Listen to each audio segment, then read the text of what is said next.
Hi hello ನಮಸ್ಕಾರ. ನೀವು ನೋಡ್ತಾ ಇದ್ದೀರಾ ನ್ಯೂಸ್ 18 ಕನ್ನಡದ ವಿಶೇಷ ಕಾರ್ಯಕ್ರಮ. ನಾನು ನವಿತಾ ಜೈನ್. ಸಿನಿಮಾ ಅನ್ನುವಂತಹ ಶಿಪ್ನಲ್ಲಿ ಕ್ಯಾಪ್ಟನ್ ಅನ್ನುವಂತಹ ನಿರ್ದೇಶಕರು ನಿರ್ಮಾಪಕರು ಯಾವುದೇ ಅಡೆತಡೆ ಇಲ್ಲದೆ ಬಹಳ ನಿರೀಕ್ಷೆಯನ್ನು ಇಟ್ಕೊಂಡು ಕೆಲಸವನ್ನು ಮಾಡ್ತಾ ಇರ್ತಾರೆ. ಆ ಶಿಪ್ ಮುಂದೆ ಸಾಗ್ತಾ ಇರುತ್ತೆ. ಆಗ ಸಡನ್ನಾಗಿ ಒಂದು ಬಿರುಗಾಳಿ ಏಳುತ್ತೆ. ಆ ಬಿರುಗಾಳಿ ದೊಡ್ಡ ಮಟ್ಟದಲ್ಲಿ ಶಾಕ್ ಕೊಡುತ್ತೆ. ಕಾರಣ ಅನಿರೀಕ್ಷಿತ.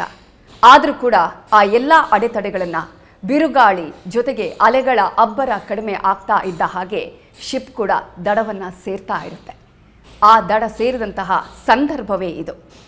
ನಾನೀಗ ಮಾತನಾಡ್ತಾ ಇರೋದು ಆ ದಡ ಸೇರಿರುವ ಸಿನಿಮಾದ ಬಗ್ಗೆ. ದಿ ಡೆವಿಲ್ ಅನ್ನುವಂತಹ ಸಿನಿಮಾದಲ್ಲಿ ಕ್ಯಾಪ್ಟನ್ನ ಜವಾಬ್ದಾರಿಯನ್ನು ನಿರ್ವಹಿಸಿರುವಂತಹ ನಿರ್ದೇಶಕರು ನಿರ್ಮಾಪಕರು ಪ್ರಕಾಶ್ ವೀರ್ ಅವರು. ಈ ಸಿನಿಮಾ ಇದೀಗ ಅಭಿಮಾನಿಗಳ ಮಡಿಲು ಸೇರ್ತಾ ಇದೆ, ಜನರ ಮಡಿಲು ಸೇರ್ತಾ ಇದೆ. ತಾಯಿಯ ಗರ್ಭದಿಂದ ಇದೀಗ ತಾಯಿಯ ಮಡಿಲು ಸೇರುವಂತಹ ಸಂದರ್ಭ. ಅದರ ಜವಾಬ್ದಾರಿಯನ್ನು ಅಭಿಮಾನಿಗಳು ಕೂಡ ಹೊತ್ಕೊಂಡಿದ್ದಾರೆ. ಹಾಗಾದರೆ ಈ ಸಿನಿಮಾ ಯಾವ ರೀತಿಯಾಗಿ ನಿರೀಕ್ಷೆಗಳನ್ನು ಹುಟ್ಟುಹಾಕಿದೆ? ಈ ಸಿನಿಮಾದ ಮೇಲೆ ಅಭಿಮಾನಿಗಳ ನಿರೀಕ್ಷೆ ಏನು? ಚಿತ್ರತಂಡದವರ ನಿರೀಕ್ಷೆ ಏನು? ಯಾಕಂತ ಹೇಳಿದರೆ ಈ ಸಿನಿಮಾ ಬಹಳ ಒಂದು ರೀತಿಯಾದಂತಹ ವೆರಿ ಇಂಟ್ರೆಸ್ಟಿಂಗ್ ಟಾಪಿಕ್ ಅಂತ ನಾವು ಹೇಳ್ತೀವಿ. ಕಾರಣ ದರ್ಶನ್ ಅವರು ಈ ಸಿನಿಮಾದಲ್ಲಿ ವಿಭಿನ್ನವಾದ ಶೇಡ್ನಲ್ಲಿ ಬೇರೆ ಬೇರೆ ರೀತಿಯ ಶೇಡ್ಗಳಲ್ಲಿ ಕಾಣಿಸಿಕೊಳ್ತಿದ್ದಾರೆ. ಹಾಗಾದರೆ ಈ ಸಿನಿಮಾದ ವಿಶೇಷತೆ ಏನು ಅನ್ನೋದ್ರ ಬಗ್ಗೆ ಮಾತನಾಡೋದಕ್ಕೆ ಈ ಸಿನಿಮಾದ ಹಾಗೆಯೇ ಈ ಒಂದು ಶಿಪ್ನ ಕ್ಯಾಪ್ಟನ್ ಶಿಪ್ಪನ್ನು ನಿರ್ವಹಿಸಿರುವಂತಹ ನಿರ್ದೇಶಕರು ನಿರ್ಮಾಪಕರು ಆಗಿರುವಂತಹ ಪ್ರಕಾಶ್ ವೀರ್ ಇದ್ದಾರೆ. ಅವರನ್ನೇ ಮಾತನಾಡಿಸ್ತಾ ಹೋಗೋಣ. ಈ ಸಿನಿಮಾ 12ನೇ ಬದಲು 11ನೇ ತಾರೀಕಿಗೆ ರಿಲೀಸ್ ಆಗ್ತಾ ಇದೆ. ಇದರ ಬಗ್ಗೆ ಕೂಡ ಮಾತನಾಡಿಸ್ತಾ ಹೋಗ್ತೀನಿ. ಮೊದಲನೇದಾಗಿ ಕಾರ್ಯಕ್ರಮಕ್ಕೆ ಸ್ವಾಗತ. ಹೇಗಿದ್ದೀರಾ? ಚೆನ್ನಾಗಿದೆ. ಯಾಕಂದರೆ ಒಂದು ರೀತಿಯಾದಂತಹ ಸಮಾಧಾನ ಆಗ್ತಾ ಇರುವಂತಹ ಸಂದರ್ಭ ಇದು. ಸದ್ಯಕ್ಕೆ ಈಗಿನ ಫೀಲಿಂಗ್ ಹೇಗಿದೆ?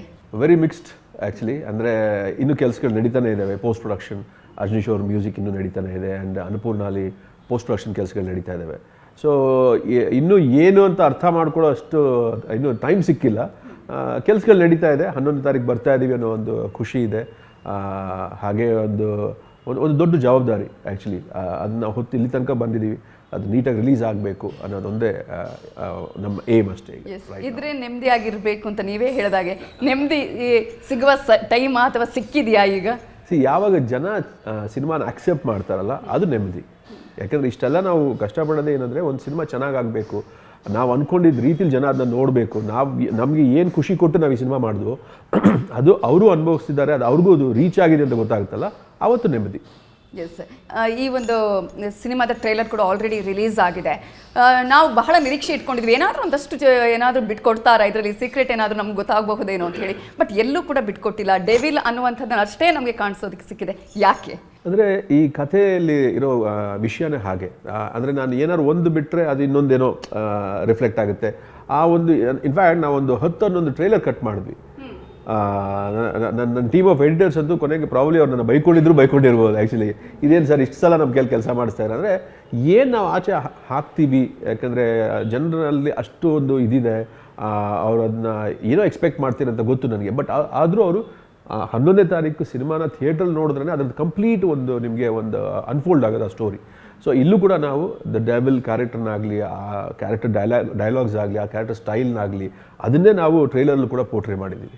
ಎಸ್, ಒಂದು ದೊಡ್ಡ ಮಟ್ಟದ ಸಕ್ಸಸ್ ಅಂದರೆ ನಮಗೆ ಟ್ರೈಲರಲ್ಲಿ ಸಿಕ್ಕಿದೆ. ಈಗ ಜನ ಈಗ ನೋಡ್ತಾ ಇರೋದನ್ನು ಗಮನಿಸಿದ್ರೆ ಏನು ಅನ್ಸುತ್ತೆ? ಖುಷಿ ಆಗುತ್ತೆ. ನಾವು ಸಿನಿಮಾ ಟ್ರೈಲರ್ಸ್ ಆಗಲಿ ಟೀಸರ್ಸ್ ಆಗಲಿ ರಿಲೀಸ್ ಮಾಡಿದಾಗ ಆ್ಯಂಡ್ ಸಾಂಗ್ಗಳನ್ನ ರಿಲೀಸ್ ಮಾಡಿದಾಗ ಅವರು ಆ ಥರ ನಿಮಗೆ ಅಷ್ಟು ಜನ ನೋಡಿದಾಗ, ಲಕ್ಷಗಟ್ಟಲೆ ಜನ ನೋಡಿದಾಗ ಎಲ್ಲೋ ಒಂದು ಕಡೆ ನಾವು ಮಾಡ್ತಿರೋ ಕೆಲಸನ ಒಪ್ಕೊಳ್ತಾ ಇದ್ದಾರೆ ಅನ್ನೋ ಒಂದು ಫೀಲಿಂಗ್ ಇದೆ ಅಲ್ಲ, ಅದು ನಮ್ಗೆ ಅದು ರಿಫ್ಲೆಕ್ಷನ್. ಅದು ಬೇಸಿಕ್ಲಿ ಓಕೆ, ಇದೆಲ್ಲೋ ರೀಚ್ ಆಗಿದೆ, ಇದು ಇಷ್ಟ ಆಗ್ತಾ ಇದೆ ಜನಕ್ಕೆ, ಅವ್ರು ಅದನ್ನು ರೀಲ್ಸ್ ಮಾಡಿ ಹಾಕ್ತಾರೆ, ಅದನ್ನೆಲ್ಲ ನನಗೆ ತಂದು ತೋರಿಸ್ತಾ ಇರ್ತಾರೆ. ಬೇಸಿಕ್ಲಿ ನಾನು ಸೋಷಿಯಲ್ ಮೀಡಿಯಾಲಿಲ್ಲ, ಬಟ್ ತಂದು ತೋರಿಸ್ತಿರ್ತಾರೆ ಟೀಮ್ ನನಗೆ. ಅದನ್ನು ನೋಡೋಕೆ ಖುಷಿ ಆಗುತ್ತೆ. ಎಲ್ಲೋ ಒಂದು ಕಡೆ ನಮ್ಮ ಕೆಲಸನ ಅಕ್ಸೆಪ್ಟ್ ಮಾಡಿದ್ದಾರೆ ಅನ್ನೋ ಫೀಲಿಂಗ್ ಅಲ್ಲ ಅದು. So definitely you feel happy about it. Sir, Darshan ಅವರು ಕೂತಂತಹ ಒಂದು ಚೇರ್, ಆ ಚೇರ್ನ ಓರಿಯನ್ ಮಾಲಲ್ಲೇ ಹಾಕಿದಂಥ ಸಂದರ್ಭದಲ್ಲಿ ಅದರಲ್ಲಿ ಕೂತು ಅವರು ಫೋಟೋ ಹಾಕ್ತಾ ಇರೋದು, ಸೆಲ್ಫಿ ಹಾಕ್ತಾ ಇರೋದು, ದರ್ಶನ್ ಅವರೇ ಈ ರೀತಿ ತಮ್ಮ ಫ್ಯಾನ್ಸ್ ಇದ್ರಲ್ಲಿ ಕುತ್ಕೊಳ್ಳಿ, ಸೆಲೆಬ್ರಿಟೀಸ್ ಕುತ್ಕೊಳ್ಳಿ ಅಂತ ಏನಾದರೂ ಹೇಳಿದ್ದಿದ್ರು? ಇಲ್ಲ, ಅದು ಏನಾಯ್ತು ಅಂದರೆ ಸಾಂಗಿಗೆ ಬೇಕಿತ್ತು ಆ ಚೇರ್. ಅದು ತುಂಬ ಚೆನ್ನಾಗಿ ನಮ್ಮ ಮೋಹನ್ ಬಿಕೆರೆ ಅವರು ಅದನ್ನ ಡಿಸೈನ್ ಮಾಡಿದರು. ಸೊ ಅದು ತುಂಬ ಡೀಟೇಲಿಂಗ್ ವರ್ಕ್ ಎಲ್ಲ ಆಗಿತ್ತಲ್ಲ. ಅದು ಒಂದು ದಿವಸ ಶೂಟಿಂಗಲ್ಲಿ ನಾವು ಶೂಟಿಂಗಲ್ಲಿ ಕೂತು ಇದೇ ಥರ ಮಾತಾಡ್ತಾ ಇದ್ವಿ. ದರ್ಶನ್ ಅವ್ರ ಫ್ರೆಂಡ್ ಒಬ್ರು ಬಂದಿದ್ರು, ಶಿವು ಅಂತ, ಮೈಸೂರಿನವರು. ಅವ್ರು ಹೇಳಿದ್ದು, ಗುರು ಈ ಚೇರ್ನ ಏನಾದರೂ ತೊಗೊಂಡೋಗಿ ನಾವು ಥಿಯೇಟ್ರಲ್ಲಿ ಇಟ್ಬಿಟ್ರೆ ಇದೇ ಒಂದು ಅಟ್ರಾಕ್ಷನ್ ಆಗಿಬಿಡುತ್ತೆ ಅಂತ. ಸೊ ನನಗೆ ಅದು ತುಂಬ ಇಷ್ಟ ಆಯಿತು. ಹೌದು, ಮೇನ್ ಥಿಯೇಟ್ರಲ್ಲಿ ಇಡಬೇಕು. ಅದಕ್ಕೆ ಮುಂಚೆ ಸುಮ್ಮನೆ ಟೆಸ್ಟ್ ಮಾಡೋಣ ಅಂತ ಹೇಳಿ ನಾವು ಮಾಲ್ ಇಟ್ವಿ. ಅದು ಒಂಥರ ಸೆಲ್ಫಿ ಚೇರ್ ಆಗಿಬಿಟ್ಟಿದೆ ಇವಾಗ. ಸೊ ಅದು ಇಟ್ಸ್ ನೈಸ್. ಅಂದರೆ ಎಲ್ಲನೂ ಅದು ನೋಡಿದಾಗ ನಿಮಗೆ ಎಲ್ಲೋ ಒಂದು ಜನಕ್ಕೆ ಎಲ್ಲ ಒಂದು ಚಿಕ್ಕ ಚಿಕ್ಕ ವಿಷಯಗಳು ಇಷ್ಟು ಖುಷಿ ಕೊಡುತ್ತೆ ಅಂದಾಗ ತುಂಬ ಸಂತೋಷ ಆಗುತ್ತೆ. ಇನ್ನು ಟೈಟಲ್ ಬಗ್ಗೆ ಬರೋದಾದರೆ, ಈಗಾಗಲೇ ಡೆವಿಲ್ ದ ಹೀರೋ ಇದ್ದಿದ್ದು, ಆಮೇಲೆ ದಿ ಡೆವಿಲ್ ಆಯಿತು. ಆ ಸಂದರ್ಭದಲ್ಲಿ ಏನಾದರೂ ಕಥೆಯಲ್ಲೂ ಕೂಡ ಏನಾದರೂ ಬದಲಾವಣೆ ಆಯಿತಾ? ಇಲ್ಲ, ಅಂದರೆ ಈಗ ನಮ್ಮ ಮನೆಯಲ್ಲಿ ಸ್ವಲ್ಪ ಟೈಮ್ ಇತ್ತಲ್ಲ. ಸೊ ಬೇಸಿಕಲಿ ಕೂತೆಲ್ಲ ಮಾತಾಡ್ತಿದ್ದಾಗ ಡೆವಿಲ್ ದ ಹೀರೋಗಿದ್ದ ದ ಡೆವಿಲ್ ಇನ್ನೂ ಸೂಕ್ತವಾಗಿದೆಯಲ್ಲ ಈ ಟೈಟಲ್ಗೆ. ಆ್ಯಕ್ಚುಲಿ ಕಂಪ್ಲೀಟ್ ಪಿಕ್ಚರ್ ಕೊನೆಯಿಂದ ಬಿಗಿನಿಂಗಿಂದ ಎಂಡ್ ತನಕ ಬಂದಾಗ ಏನೋ ಒಂದು ನೀವು ಸಿನಿಮಾ ಕೊನೆಯಲ್ಲಿ ಕೂಡ ನಿಮ್ಮ ಮನೆಗೆ ವಾಪಸ್ ಹೋಗ್ಬೇಕಾದ್ರೆ ಕೂಡ ನಿಮ್ಮ ತಲೆಯಲ್ಲಿ ಏನೋ ಒಂದು ವಿಷಯ ಉಳ್ಕೊಳ್ಳುತ್ತೆ. ಅದನ್ನ ಯೋಚನೆ ಮಾಡಿದಾಗ ದ ಡೆವಿಲ್ ಇಸ್ ಪರ್ಫೆಕ್ಟ್ ಅಂತ ಅನಿಸ್ತು. ಹಾಗಾಗಿ ದ ಡೆವಿಲ್. ಕಥೆಯಲ್ಲಿ ಏನಾದರೂ ಬದಲಾವಣೆ ಆಗಿಲ್ಲ? ಯಾವತ್ತೂ ಆಗಲ್ಲ. ನಾವು ಏನು ಒಂದು ಎಳೆ ಇಟ್ಕೊಂಡು ಶುರು ಮಾಡಿರ್ತೀವಿ ಸಿನಿಮಾ ಮಾಡೋಕ್ಕೆ, ಅದನ್ನೇ ನಾವು ಫಾಲೋ ಮಾಡೋದು. 2018ರಲ್ಲಿ ನೀವೇ ಹೇಳಿದ ಹಾಗೆ ಇದು ಕತೆ ಆರಂಭ ಆಗಿದ್ದು 2018ರಲ್ಲಿ. ಒಂದು ಆಲ್ಮೋಸ್ಟ್ ಒಂದು ಜನರೇಷನ್ ಈಗ ಚೇಂಜ್ ಆಗಿದೆ ನಾವು ಗಮನಿಸ್ತೀವಿ. ಇಂತಹ ಸಂದರ್ಭದಲ್ಲಿ ಏನಾದರೂ ಅಲ್ಲಿ ಮತ್ತಷ್ಟು ಏನಾದರೂ ಈಗಿನ ಟ್ರೆಂಡ್ಗೆ ತಕ್ಕಂಗೆ ಚೇಂಜ್ ಮಾಡುವಂಥದ್ದು, ಆ ಥರದ್ದು ಏನಾದರೂ ಬದಲಾವಣೆಗಳು? ಇಲ್ಲ, ಬೇಸಿಕಲಿ ಸ್ಕ್ರಿಪ್ಟ್ ಅನ್ನೋದು ನಿಮಗೆ ಒಂದು 7-8 ಡ್ರಾಫ್ಟ್ಸ್ ಆಗುತ್ತೆ.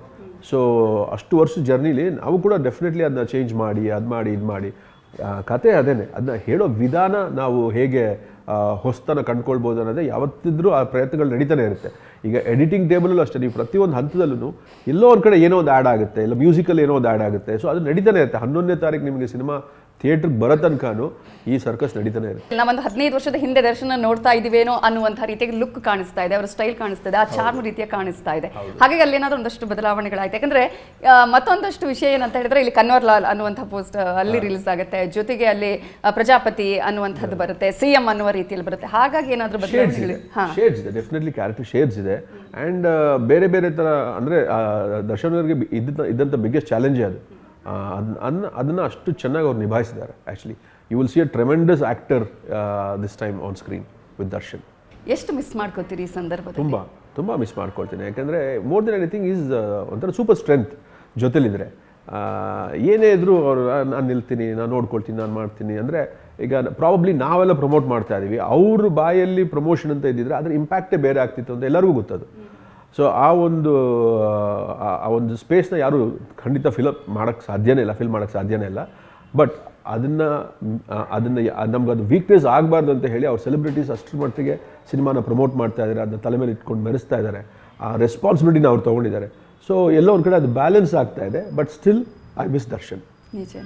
ಯಾಕಂದರೆ ಯಾರು ಎಕ್ಸ್ಪೆಕ್ಟ್ ಮಾಡದಂತಹ ಒಂದು ನಿಮಗೆ ಅಲ್ಲಿ ಆಘಾತ ಬಂದಿರೋದು ಆ ಸಂದರ್ಭ. ಯಾಕಂದರೆ ಎಲ್ಲರಿಗೂ ಆ ಸಂದರ್ಭದಲ್ಲಿ, ಯಾಕಂದರೆ ಕೆಲವೊಂದು ಆಘಾತಗಳು ನಮಗೆ ಏನೋ ಒಂದು ಆಗಬಹುದೇನೋ ಅನ್ನುವಂಥದ್ದು ಕೆಲವೊಂದು ಗೊತ್ತಿರುತ್ತೆ, ನಮಗೊಂದು ಸೆನ್ಸ್ ಹೊಡಿತಾ ಇರುತ್ತೆ. ಬಟ್ ಇದು ಅನಿರೀಕ್ಷಿತ. ಆ ಸಂದರ್ಭದಲ್ಲಿ ಸಡನ್ ಆಗಿ ಇಂತಹ ಒಂದು ವಿಚಾರ ಕೇಳಿ ಬಂದಾಗ ನಿಮ್ಮ ಮನಸ್ಸಲ್ಲಿ ಏನಾಯಿತು? Total blank. ಎಲ್ರಿಗೂ ಏನಾಯಿತು ಹಾಗೆ ನನಗೂ ಟೋಟಲ್ ಬ್ಲ್ಯಾಂಕ್. ಆ್ಯಂಡ್ ಸುಮ್ಮನೆ ಆಗೋದ್ವಿ. ಓಕೆ, ನೋಡೋಣ. ಬಿಕಾಸ್ ಬೇಸಿಕ್ಲಿ ಒಂದು ಯಾವಾಗಲೂ ಅಷ್ಟೇ ಸಿನಿಮಾ ಅನ್ನೋದು ಒಂದು ಶಕ್ತಿ ಇದ್ದ ಹಾಗೆ. ನಿಮ್ಮ ಉದ್ದೇಶ ಅದರಲ್ಲಿ ತುಂಬ ಕರೆಕ್ಟಾಗಿರಬೇಕು, ಆ್ಯಂಡ್ ಒಳ್ಳೆ ಒಂದು ಡೈರೆಕ್ಷನ್ ಇರಬೇಕು ಅದು. ಸೊ ಅದನ್ನು ನಾವು ಇಟ್ಟೇ ಶೂಟಿಂಗ್ ಶುರು ಮಾಡೋದು. ದಿನನಿತ್ಯ ನಾವು ಬೆಳಗ್ಗೆ ಶೂಟಿಂಗ್ ಶುರು ಮಾಡೋಕ್ಕೆ ಮುಂಚೆ ಎವ್ರಿ ಡೇ ನಾವು ಪೂಜೆ ಮಾಡ್ತೀವಿ. ಸೊ ಹಾಗಾಗಿ ಅದು ಒಂದು ನಮಗೆ ಅದು ಕೆಲಸ, it is a profession. So ನಮ್ಮ ಉದ್ದೇಶ ಚೆನ್ನಾಗಿದ್ದರೆ ಇದು ಖಂಡಿತ ಒಂದು ದಿವಸ ಅದು ಕಂಪ್ಲೀಟ್ ಆಗುತ್ತೆ, ಅದು ತೆರೆ ಮೇಲೆ ಬಂದೇ ಬರುತ್ತೆ ಅನ್ನೋ ಒಂದು ಕಾನ್ಫಿಡೆನ್ಸ್ ಇತ್ತು, ಕಮಿಟ್ಮೆಂಟ್ ಇತ್ತು. ಮೋರ್ ದೆನ್ ಕಾನ್ಫಿಡೆನ್ಸ್, ಆ ಕಮಿಟ್ಮೆಂಟ್ ಇತ್ತು. ಅದು ನನ್ನಲ್ಲಿ ಮಾತ್ರ ಅಲ್ಲ, ನನ್ನ ಇಡೀ ತಂಡದಲ್ಲಿ. ಆ್ಯಕ್ಚುಲಿ ನನ್ನ ಆರ್ಟಿಸ್ಟ್ ಆಗಿರ್ಬೋದು, ಟೆಕ್ನಿಷಿಯನ್ಸ್ ಆಗಿರ್ಬೋದು, ಎಲ್ಲರೂ ಜೊತೆಗೆ ನಿಂತರು. 2 ವರ್ಷ ಯಾರೂ ಏನೂ ಮಾಡಲಿಲ್ಲ. ಇಲ್ಲ, ಯಾವತ್ತೋ ಒಂದು ದಿವಸ ಇದು ಶುರು ಆಗುತ್ತೆ, ಈಗ ಸಿನಿಮಾ ನಾವು ಕಂಪ್ಲೀಟ್ ಮಾಡ್ತೀವಿ. ಸೊ ಈ ಒಂದು ಆಲೋಚನೆಯಲ್ಲೇ ನಾವೆಲ್ಲರೂ ಜರ್ನಿ ಮಾಡ್ತಾ ಬಂದ್ವಿ. ಆ್ಯಂಡ್ ಬಿಯಾಂಡ್ ದ ದರ್ಶನ್ಸ್ ಕಮಿಟ್ಮೆಂಟ್, ಅವ್ರು ಯಾವಾಗಲೂ ಅಷ್ಟೇ ನಾನು ಮೀಟ್ ಮಾಡೋದು, ಇಲ್ಲ ಆಗುತ್ತೆ, ಮಾಡೇ ಮಾಡ್ತೀವಿ. ಸ್ವಲ್ಪ 100% ಇಲ್ಲ, 100%. ಯಾಕಂದರೆ ಸಿನಿಮಾ ಅಂದರೆ ಒಂದು ಕಮಿಟ್ಮೆಂಟು. ಅದರಿಂದ ಎಷ್ಟು ಜನರ ಜೀವನ ನಡೆಯುತ್ತೆ, ಎಷ್ಟು ಜನರ ಅದ್ರ ಮೇಲೆ ಅವಲಂಬಿಸಿರುತ್ತೆ ಅನ್ನೋದು ಅವ್ರು ತುಂಬ ಚೆನ್ನಾಗಿ ಗೊತ್ತು. ಬಿಕಾಸ್ ಈ someone who's come from scratch.